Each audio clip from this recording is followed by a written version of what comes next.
Philippe, c'est la France citoyenne, c'est Natacha Polony. Faut-il légaliser le cannabis? En aucun cas. Tandis que la question est au Bien centre sûr. des débats en Bien sûr. France, Non. un juteux business Nous plaiderons. a pris racine de l'autre côté de la frontière. Certains s'organisent depuis les pays voisins pour approvisionner le marché français. Alors, Natacha, l'herbe verte est-elle le nouvel or noir? Vous savez que la France a une des législations les plus dures contre les drogues et en particulier contre le cannabis. Ouais. Et visiblement, c'est un échec absolu. Le marché est aujourd'hui évalué à 1,1 milliard d'euros. C'est absolument énorme pour des substances qui sont de plus en plus fortes en THC, c'est-à-dire la substance active. La skunk, ouais. Voilà. Et il faut savoir que c'est un business qui concerne 236 000 personnes en France. C'est autant que le nombre de personnes qui bossent dans l'immobilier. Vous vous rendez compte? C'est absolument monstrueux. Alors, évidemment... Et sans avoir Stéphane Plaza en plus. Et il y en a qui sont plus malins que les autres, qui ne sont pas dans des quartiers en train de vendre, évidemment, mais qui se sont dit, on va se déporter ailleurs, là où la législation est plus souple, histoire de proposer aux Français qui se promènent, etc., de quoi les aider. Alors, on est allé à Grenade, en Espagne, et vous allez voir qu'on a rencontré un jeune homme, il s'appelle Thomas Duchesne, ce Français, et lui, il est grossiste. Donc, il vend par correspondance tout ce qui peut servir à un particulier pour cultiver lui-même du cannabis. C'est-à-dire, attention, lui, il vend les lampes, les machins, vous allez voir, ça s'appelle un grow shop, et chiffre d'affaires, 30 millions d'euros. 30 millions d'euros? 30 millions d'euros. Bon, Regarde. mais j'y vais. Change de boulot. Non, c'est le magnéto avant d'y aller. Ah, c'est le magnéto, d'accord. Et je me casse. On regarde.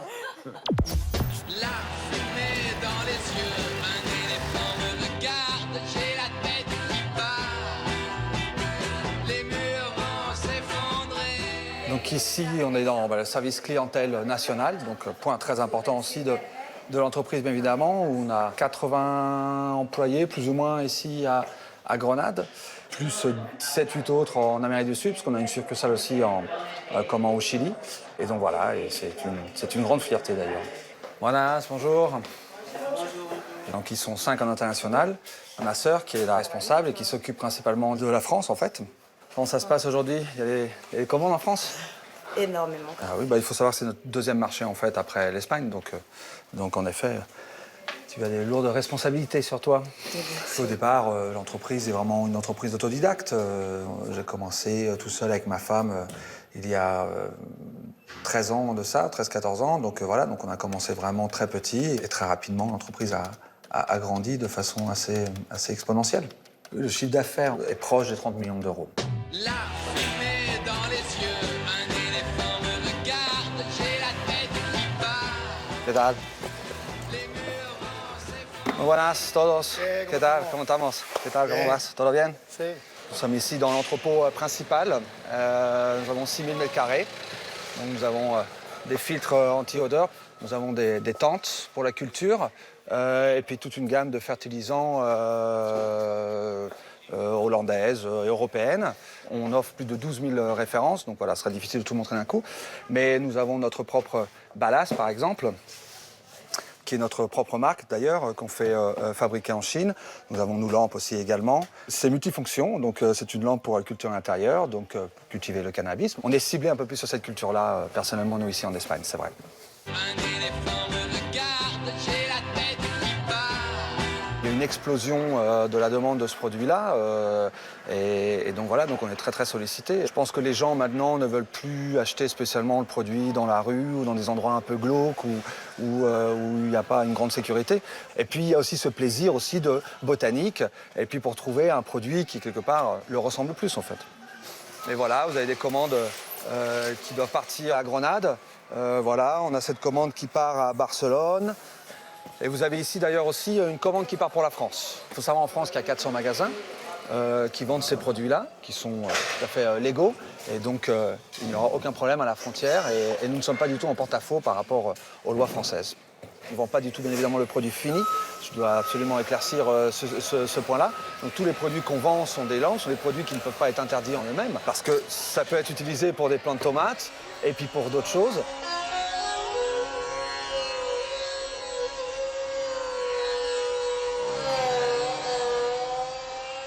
Donc voici ici l'endroit un peu stratégique et très important de l'entreprise. C'est là où nous gardons et conservons toutes les graines et les banques de graines que l'on distribue. Vous avez ici plus ou moins 8000, 8500 références qu'on distribue en Espagne et dans les pays où c'est toléré et où la vente est tolérée de ces produits-là. Donc en France, on ne vend pas ce produit-là. Alors ici, on peut voir l'une des variétés, une banque de graines hollandaise, ça s'appelle. Ça donne un petit effet relaxant et convivial. Enfin voilà, c'est un effet psychotrope que vous connaissez tous, j'imagine. On est régi sous les mêmes normes et lois que n'importe quelle autre entreprise, quoi.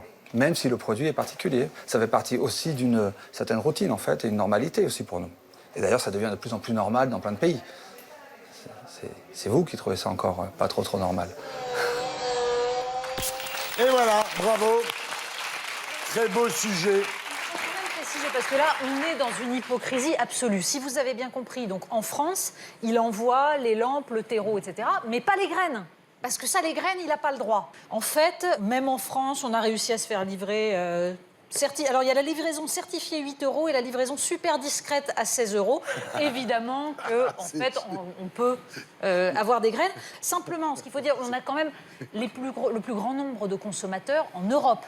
Alors qu'on a la législation la plus dure. Donc, absurdité, 17 millions de Français ont déjà essayé le cannabis. Du défendu. Voilà, oui, aussi.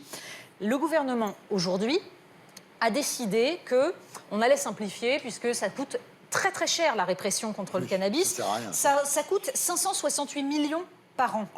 C'est énorme. 90% des interpellations policières liées à la drogue concernent le cannabis. Donc, c'est complètement idiot.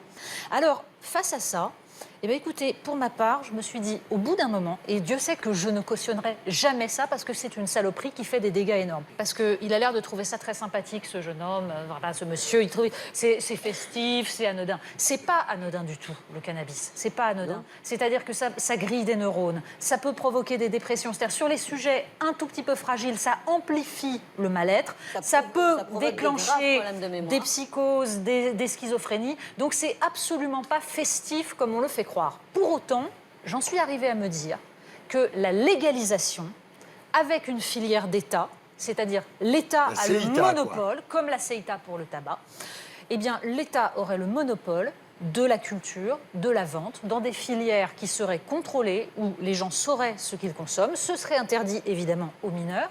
Et ça permettrait de casser les trafics d'un coup. Alors, attention, laisse-moi finir. Oui. Je pense que ça aurait un effet d'explosion totale dans certains quartiers qui vivent de ça. Bravo. Voilà. Mais peut-être que ça obligerait aussi les pouvoirs publics, du coup, à prendre en main ce problème et à chercher des solutions, c'est-à-dire à proposer du travail dans ces quartiers, à les reconstruire entièrement, à faire en sorte que les gens puissent reconstruire une vie sociale autrement qu'autour de caïds qui tiennent ces quartiers. C'est pas parce que l'État a le monopole de la culture et de la vente du cannabis que des réseaux parallèles ne vont pas se développer pour avoir accès à du cannabis moins cher. Voilà, et ça continuera. Et quand on dit interdit aux mineurs, malheureusement, il y a de plus en plus de mineurs qui consomment du cannabis. Donc ils continueront à acheter en parallèle et dans des réseaux faciles auprès de leurs copains qui se fournissent encore ailleurs, etc. Alors après, France, d'abord. Chère Natacha, je ne crois pas du tout à ta solution. Mais en même temps, je crois qu'il n'y a pas de solution. Est-ce que, comment dire, le jour où on arrêtera, comme ça, du jour au lendemain, le système dans les banlieues, dans les quartiers où ça se passe, je vois notamment par exemple à Marseille, est-ce que tu crois que ça va aller bien? C'est une catastrophe. C'est-à-dire, il faut d'abord régler aussi le problème de la jeunesse, par l'école, par la formation, par le travail, aussi, je suis désolé de te le dire, Raquel, aussi une certaine souplesse du marché du travail, bien entendu. Il faut ouvrir les vannes et après, on peut s'occuper de la drogue. Mais si on coupe du jour au lendemain, comment dire, cette source de financement incroyable, on s'expose, à mon avis, à d'énormes problèmes. Sur le plateau, il avait dit que lorsqu'on démantelait des réseaux, eh ben, il y avait tout de suite des familles entières qui ne payaient plus leur loyer. Monsieur Weber. Oh là, d'abord, je voudrais dire qu'il y a des choses qu'on oublie de dire. C'est que dans le milieu hospitalier, encore, je crois, c'est pas possible. On peut pas traiter certaines choses avec le cannabis, avec la marijuana, etc. Alors même que tout le monde a constaté que sur certaines maladies graves, c'était un accompagnement qui faisait un bien fou, qui détendait les gens, etc. Mais je crois que la bonne solution, c'est de légaliser le cannabis, comme dans beaucoup de pays où, paraît-il, ça fonctionne très bien. Et moi, je pense, en effet, oui, ça demande une responsabilité politique extrêmement importante, d'accompagnement. C'est très complexe, mais je pense que c'est la bonne et la seule bien. solution.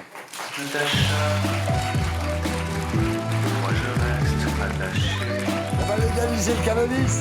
à la douce personne